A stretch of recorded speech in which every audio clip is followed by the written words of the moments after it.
Welcome back to day 3 of our garden renovation. And honestly, I didn't do any work this day. I was at a garden meetup and my husband started working on these raised beds for me. Luckily, I had done a lot of the work to get the area leveled for him, so he had an easier time of doing it.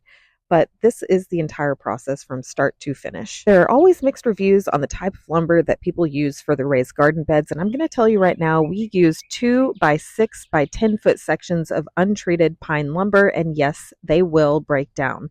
No, we are not staining them. While I do know today's pressure treated lumber is not as toxic as it was in the past, I don't want to take the risk of leaching any chemicals into the ground.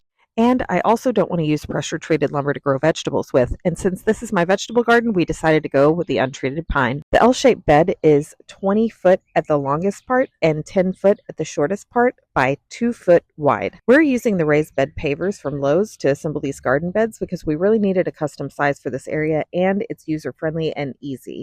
The great thing about using them is that if we have any boards that rot out, we can easily pull them up and change them out.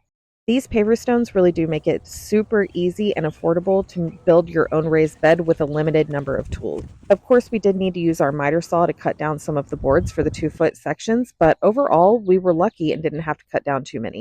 We're doing these 2 boards deep, so we are stacking some of those pavers on top of each other, and then we'll be going back to secure them with 2-foot pieces of rebar. It's important not to skip the rebar, and luckily these paver stones have a hole in them just for this purpose.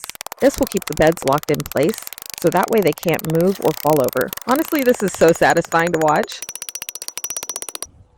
I'm so impressed with the way that these have come out so far, and we've already filled them up, but you'll have to see that in the next video. And stay tuned because we're building another section of these because it was so easy to do. I can't wait to show you what else we have planned. So stay tuned. Happy gardening.